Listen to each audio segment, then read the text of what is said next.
আজকের আমার recipe red sauce pasta.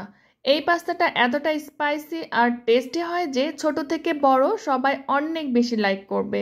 আর খুব কম সময়ের মধ্যে ঝটপট এই মজাদার পাস্তাটি তৈরি করে নেওয়া যায়।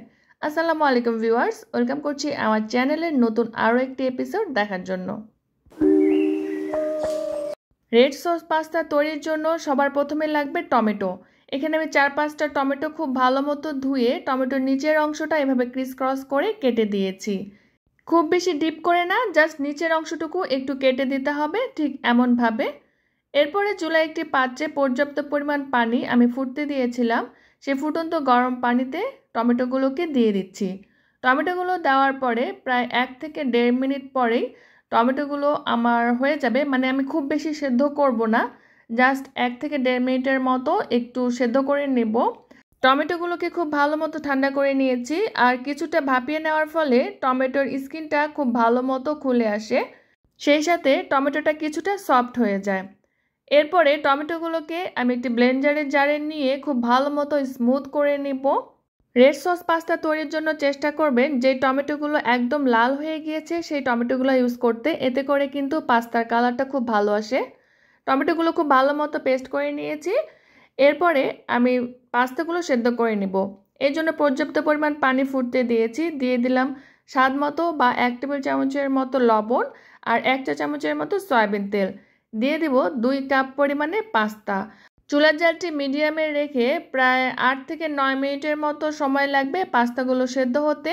খুব বেশি সেদ্ধ করে ফেলা যাবে না, জাস্ট 95%-এর মতো সেদ্ধ করতে হবে, মানে কিছুটা শক্ত থাকবে, ওভারকুক করে ফেলা যাবে না। এরপরে পাস্তাগুলোকে পানি ঝরিয়ে আমি অপর একটি পাত্রে নিয়ে নিচ্ছি। আর পাস্তাতে যে পানিটা আছে সেটা আমি ফেলে দিব না, এখান থেকে 1/2 কাপ পরিমাণে পানি আমি রেখে দেব, যেটা আমার পরবর্তীতে কাজে লাগবে। এরপরে চুলায় একটি পাত্র বসিয়ে দিয়ে দিচ্ছি 3 টেবিল চামচের মতো রান্নার সয়াবিন তেল, 1 টেবিল চামচ পরিমাণে রসুন কুচিগুলো হালকা একটু ভেজে নিয়ে দিয়ে দিচ্ছি 2 টেবিল চামচের মতো পেঁয়াজ কুচি। পেঁয়াজ আর রসুনগুলোকে আমি একটু কুচি কুচি করে কেটে নিয়েছি। পেঁয়াজ রসুনগুলোকে হালকা একটু ভেজে নিয়ে এরপরে দিয়ে দিব আরও 2 টেবিল চামচ পরিমাণে ক্যাপসিকাম কুচি। ক্যাপসিকামগুলো একটু ভেজে নেব। যখনই পেঁয়াজে একটু কালার আসা শুরু করবে, এই পর্যায়ে আমি যে টমেটোগুলোকে পেস্ট করে রেখেছিলাম সেগুলো দিয়ে দিচ্ছি। চুলার জালটি মিডিয়াম টু লোয়ের মাঝামাঝিতে রেখে টমেটোগুলোকে জাল করে নিতে হবে। আমি সামান্য 2 টেবিল চামচের মতো একটু পানি অ্যাড করলাম। টমেটোগুলো থেকে যখন কিছুটা পানি শুকিয়ে আসবে, এ পর্যায়ে দিয়ে দিচ্ছি 1 চা চামচ পরিমাণে চিলি ফ্লেক্স।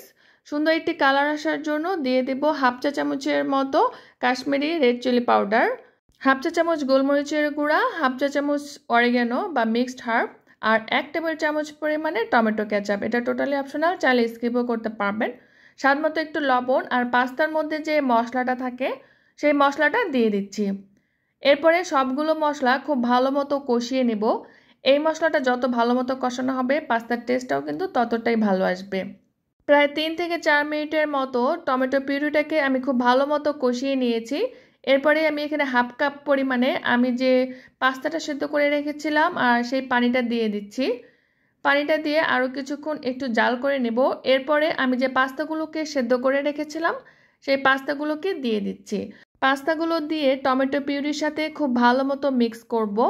আর চুলার জালটি কিন্তু মিডিয়ামের থেকে একটু কমিয়ে রেখেছি, কারণ খুব বেশি পরিমাণে এই পর্যায়ে জাল প্রয়োজন নেই। পাস্তাগুলো টমেটো পিউরির সাথে খুব ভালো মতো মাখানো হয়ে গেলে এই পর্যায়ে দিয়ে দিব 1 টেবিল চামচের মতো বাটার। এতে করে টেস্টটা আরও অনেকটা এনহ্যান্স হয়ে যাবে। পাস্তাগুলো টমেটোর সাথে মিক্স করার সময় চুলার জালটি কিন্তু হাই ফ্লেমে রাখতে যাবেন না, নাহলে কিন্তু পাস্তাগুলো একেবারে ড্রাই হয়ে যাবে বা পুড়েও যেতে পারে। পাস্তাগুলো হয়ে আসলে নামানোর আগে এভাবে আমি মজারেলা চিজ গ্রেট করে দিচ্ছি। আপনারা চাইলে যে কোনো চিজ এখানে দিতে পারেন, এতে করে কিন্তু পাস্তার থিকনেসটা অনেক বেশি ভালো আসে, সে সাথে টেস্টটাও অনেক বেড়ে যায়। সবশেষে দিয়ে দিচ্ছি 1 টেবিল চামচের মতো ধনেপাতা কুচি। এরপরে নেড়ে চেড়ে নামিয়ে কিন্তু সার্ভ করব। পাস্তাটা দেখে নিশ্চয়ই বুঝতে পারছেন কতটা স্পাইসি আর টেস্টি হয়েছে। তবে বাচ্চাদের জন্য তৈরি করতে চাইলে ঝালের পরিমাণটা একটু কমিয়ে দিতে পারেন। বিকেলের নাস্তায় অথবা বাচ্চার স্কুলের টিফিনে কিন্তু খুব সহজে ঝটপট করে এই পাস্তাটা তৈরি করে দিতে পারেন। আশা করছি আপনাদের কাছে ভালো লাগবে। ভালো লাগলে প্লিজ ভিডিওটিতে একটি লাইক করবেন, কমেন্ট করবেন, সেই সাথে আমার চ্যানেলটিকে সাবস্ক্রাইব করতে ভুলবেন না। সবাই খুব বেশি ভালো থাকবেন। বিদায় নিচ্ছি। আল্লাহ হাফেজ।